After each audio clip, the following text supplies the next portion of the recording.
This is the Dzogchen Semde Lama Jigme Gyatso of the Buddha Joy Meditation School. For multiple decades, I spent about 8 hours a day, almost every day, studying, practicing, mastering, and reverse engineering the teachings and techniques of each school of meditation so that you would not have to. This is Obi-Wan Kenobi early Wednesday morning. Come, let us meditate like a Jedi.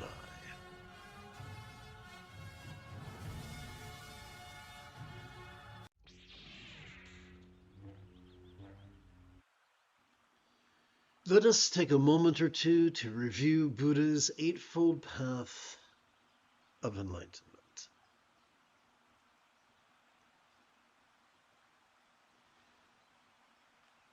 What is enlightenment?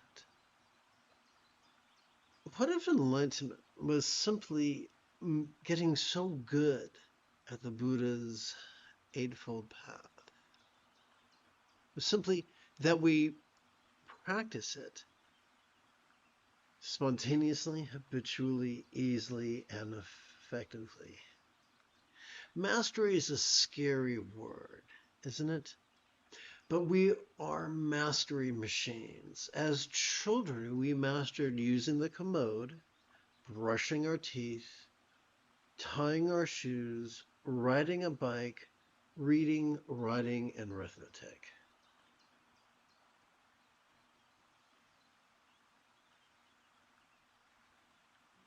Perhaps that is why the Buddha taught in the second to the final passage of his discourse on the four bases of enlightenment that one could master this path in as little as 7 days. The reason this is possible is because mindfulness and meditation are not only the seventh and eighth folds of the path, but they are the dynamos that turn the cogs and gears of our enlightenment machine. Simply by playing with mindfulness and meditation as little as once every 12 hours, the remaining 6 folds of the path are easily mastered.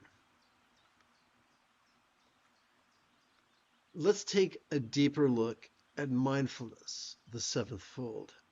Every time we inhale, whether we know it or not, we have evolved to automatically access the middle bit of our spinal cord, which functions as the core of our sympathetic nervous system. It has evolved to help us to vulnerably, passively, viscerally, randomly, and fleetingly notice all mind's antics of perception, emotion, intention, cognition, recollection, and imagination. All of them. From the external to the internal, from the physical to the mental, from the pleasurable to the painful, from the interesting to the boring, from the glorious to the grotesque. What are we to do with all that which we noticed? Well, that brings us to meditation, the 8th fold. Every time we exhale, whether we know it or not, we have evolved to automatically access both the tippy top as well as the very bottom of that same spinal cord. These two extremes, functioning as a team, have evolved to help us to physically relax and mentally release during our exhalation to such a degree that which we noticed during our previous inhalation could feel quite different. Let us take a moment now to explore the first fold of the path, simply by playing with mindfulness and meditation, simply by noticing as we breathe in and relaxing as we breathe out, simply by, in other words, so here's the trick. We don't, because of the nature of our sympathetic and parasympathetic nervous systems, we do not need to coerce our body to watch and rest. Our body is already wired to watch and rest. Most of us don't notice it's currently watching and resting because we are fixated on indulging our rigid and controlling tendencies to focus and to analyze. We silently and mentally recite the verbs watch and rest in harmony with our inhalations and our exhalations to simply remind us to take a relaxing break from the exhausting habit of actively competing against our own autonomic nervous system and instead cooperate with it. Vulnerably, passively, viscerally, randomly, and fleetingly. Simply by doing that, simply by silently and mentally reciting the verb watch and rest in harmony with our inhalations and exhalations, something amazing happens. We cannot help but experience the view of impermanence and no self and emptiness that helps us to leap over pride's obstructions to emissions, pride's obstructions to enlightenment. Pride in this context is merely selfishness, self-focusedness, self-obsession. Let's take a deeper look at how this works. As we relax into our exhalation, whatever we noticed during our previous inhalation, I got ahead of myself. Playing with this explanation is going to reveal that the ideas of no self and emptiness must not be taken literally, but instead figuratively. If they're taken literally, they become an impossibility and a trap for fools. If taken figuratively, they become child's play. Consider this. As we relax into our exhalation, whatever we noticed during our inhalation, whatever labels or identity we might have spontaneously noticed during our inhalation, could fleetingly feel less stressful, less permanent, less defining, and even as non-graspable as a vast empty void. A simile is only as effective as it is relatable. Therefore, we have to ask the question, what? What is a real-world example of a non-graspable, vast empty void? How about the illusion of the infinite azure sky on a bright and beautiful cloudless morn, which although could look tantalizing to the eye, could feel non-graspable to the hand?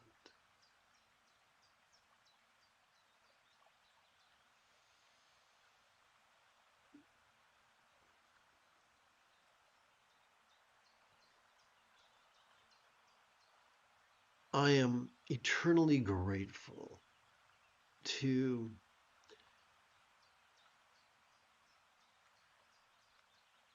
Prahe Vajra of the Swat Valley, known by the Tibetans as Garam Dorje, and Tulku Thondup for having explained that the highest love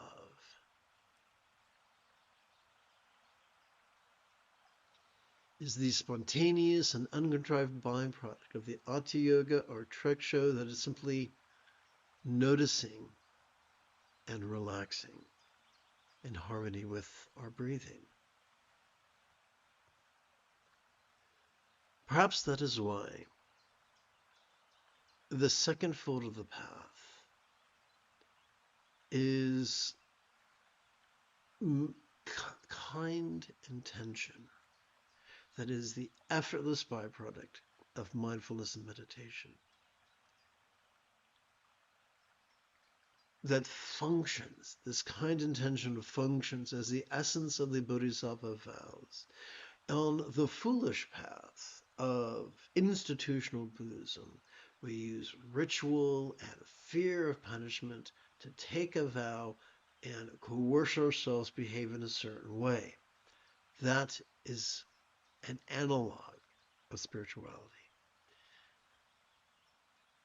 The most efficient way to keep our bodhisattva vows is to practice mindfulness and meditation in such a way that we cannot help but experience kind intentions. By the way, there's a mirror here. Just as right view helps us to leap over pride's obstructions to omniscience, similarly, right kind intention helps us leap over jealousy's obstructions to omniscience.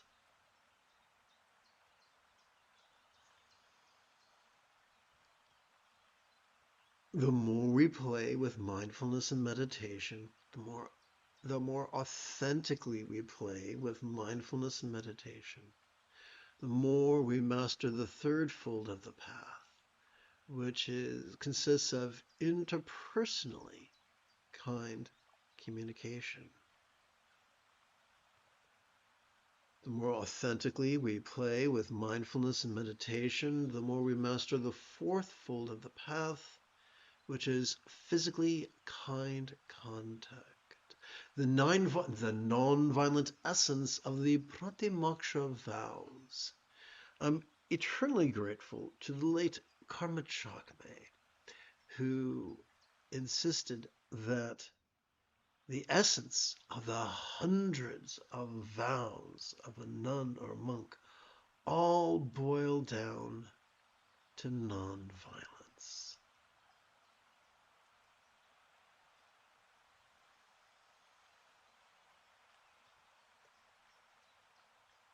The more we authentically play with mindfulness and meditation, the more we master the fifth fold of the path, which is the circumstantially kind commerce that transcends cruelty and competition and instead relaxes into compassion and cooperation.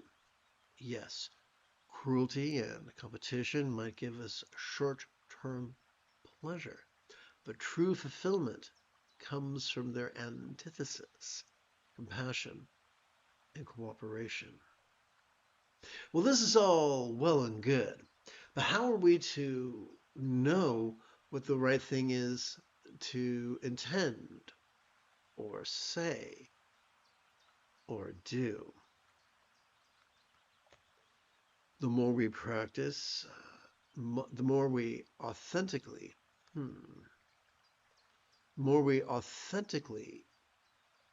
play with mindfulness and meditation, the more our choices and utterances and deeds flow, not from contrived calculations, nor from wild scatteredness, but instead from love's deeply centered spontaneity.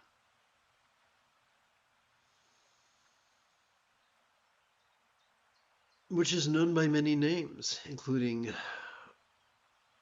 right effort, or effortless effort, or doing without doing,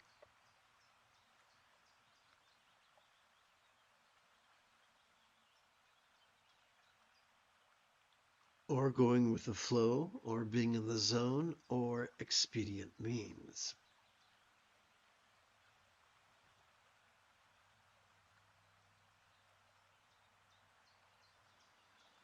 Now that we know the very great benefits that come from training in the union of awareness and letting go, that is simply watching and resting, let us explore a couple of pointers. As we passively notice air enter our nostrils, we silently and mentally recite the verb watch. As we passively notice air exit our nostrils, we silently and mentally recite the verb rest. Simply by training in awareness and letting go, or Awareness of this union of awareness and letting go functions as a kind of carrier wave for liberation's peace. The moment you have a specific question about the philosophies and techniques that support meditation, do not hesitate to type your question in great detail in the chat window. For I tend to check for questions about once every 13 minutes or so.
The easiest way for us to practice the union of awareness and letting go is for us to silently and mentally recite the verb watch every time we feel air, every time we passively notice air entering our nostrils.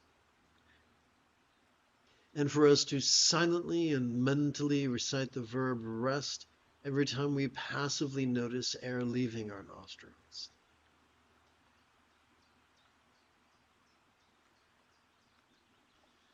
Let us not mistake passively noticing for active focus.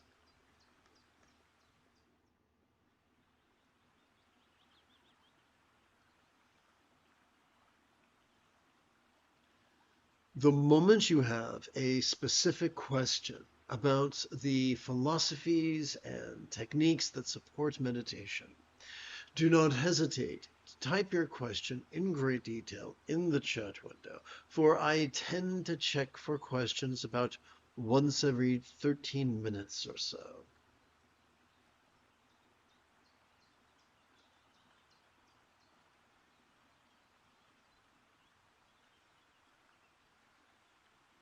On second thought, let's shift gears to mindfulness and meditation of bliss and letting go.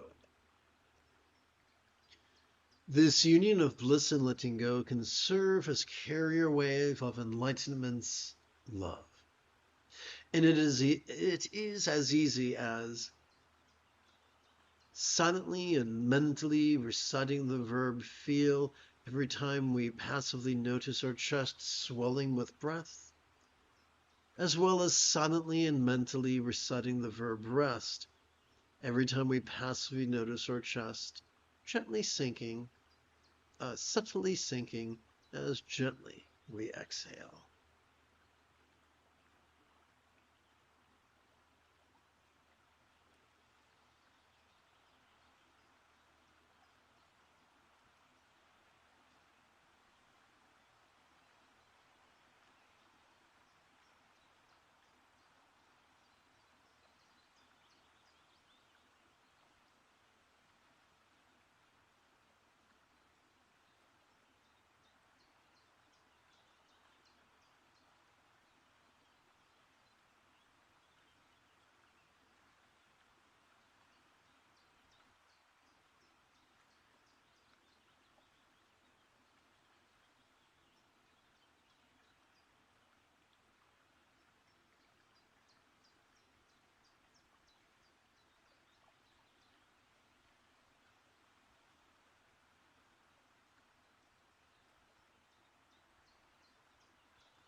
You have taken your first step into a much larger world.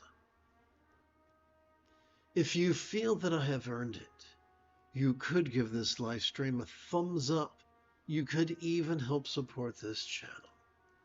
For Meditate Like a Jedi is made possible thanks to the generosity of viewers just like you. In approximately 11 hours, I would very much like to return to lead today's dusk group practice of meditating like a Jedi. And if you are as geeky as me, may the Force be with you always.